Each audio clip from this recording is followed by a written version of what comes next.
The date is April 9th, 1945. This is 1 month before the surrender of Nazi Germany to the Allies, 3 weeks before the Soviet forces capture Berlin, 2 weeks before U.S. soldiers from the 90th and 97th Infantry Divisions liberate Flossenbürg concentration camp. In Flossenbürg, a well-known German theologian is given the results of his sham trial. Dietrich Bonhoeffer is led out into the courtyard along with several other high-ranking German dissidents. He is executed by the Nazis 3 weeks before the end of the war. Our passage this morning tells the story of another execution, almost 2,000 years earlier. The circumstances seem somewhat similar. A young Jewish theologian is led out of the city to a place called the Skull. Along with 2 criminals, Jesus is executed by the Roman occupying state on charges of sedition. It is strange to be reading this particular text, telling this particular story on this Sunday. This Sunday, we find ourselves at the end of yet another liturgical year. Next Sunday is the beginning of Advent, a new season.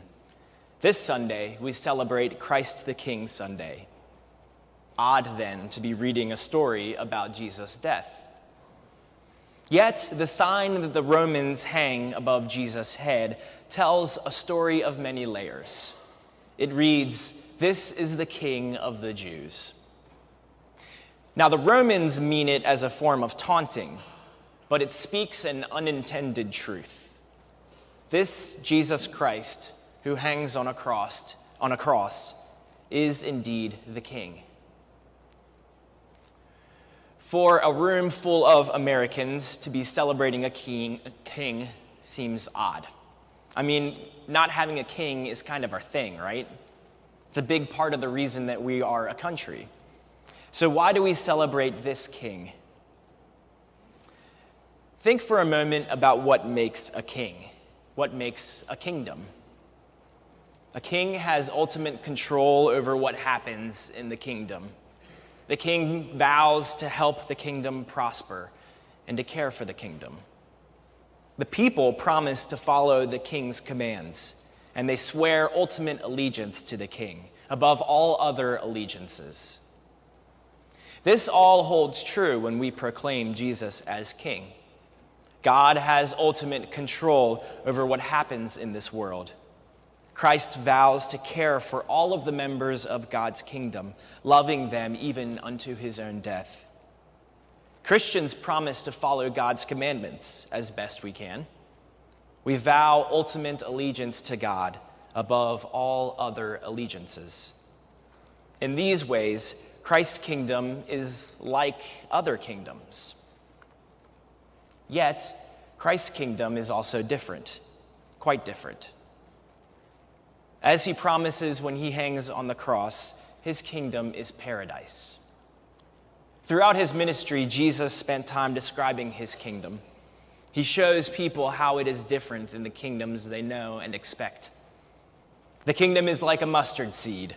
Out of something tiny and insignificant, a great tree grows.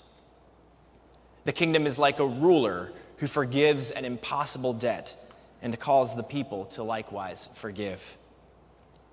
The kingdom of heaven is like a father who throws a wedding party for his child and gathers in for the celebration all those who seem unworthy.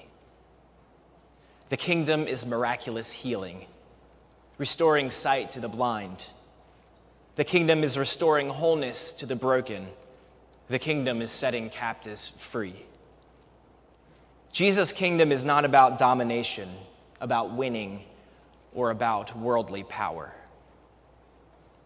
Jesus is the king whose life leads to execution, who loves so deeply and so completely that that life ends on a cross.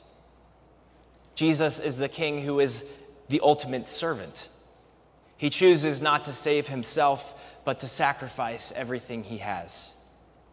On the cross, Jesus does not curse those who kill him.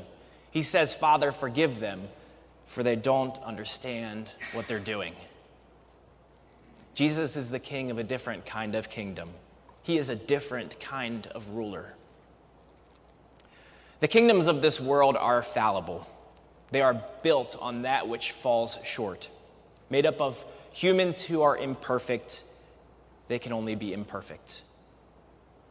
Dietrich Bonhoeffer discovered this as he watched the Nazi regime taking over Germany.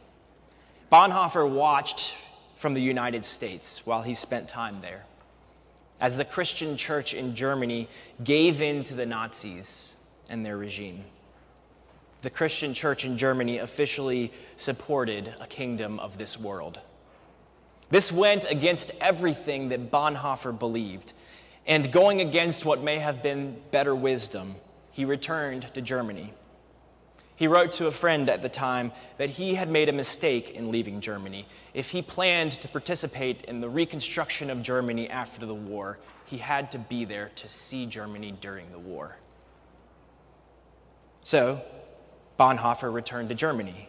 He spent the rest of his life participating in a plot to overthrow the Nazi kingdom of this world, staying loyal to the kingdom of heaven. He spent many years in prison and died praying to God.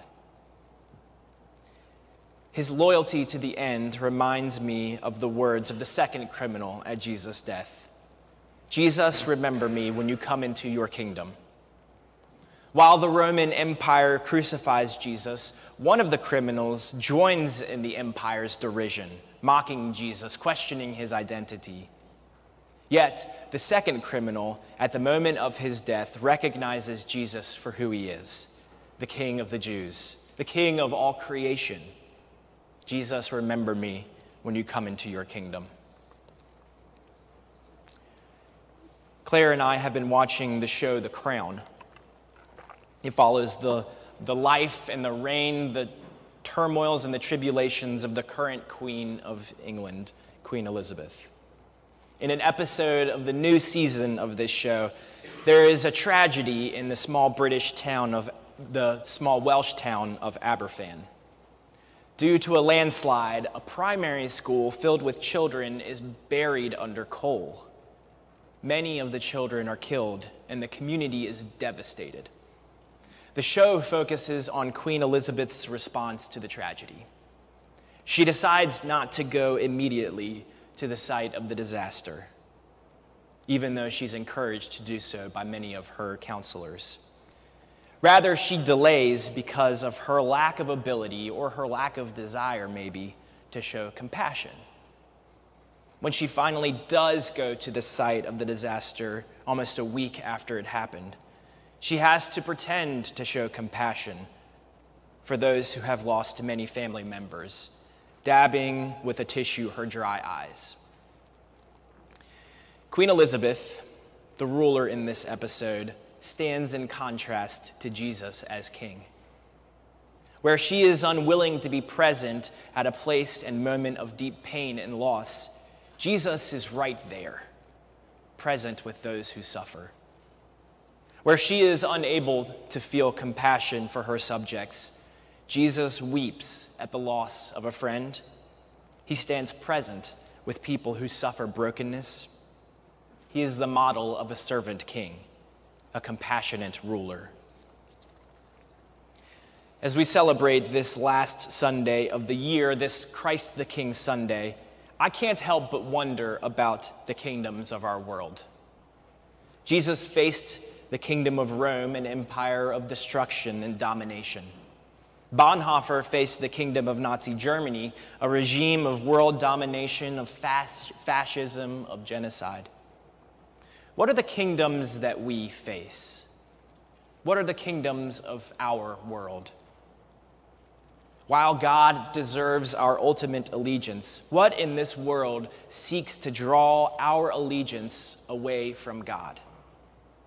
While our true identity is that of child of God, citizens of the kingdom of heaven, what seeks to claim us? What seeks to hold our identity? What seeks to take the place of our identity as Christians? While God's kingdom includes all people, breaks down divisions and barriers and unites people, all people, in one human family? What separates us and divides us into an us and a them, setting boundaries between people? What are the kingdoms of this world? Will we give in to the kingdoms of this world? Will we allow them to set our priorities, to dictate our lives, or will we place our ultimate allegiance in God's kingdom? Amen.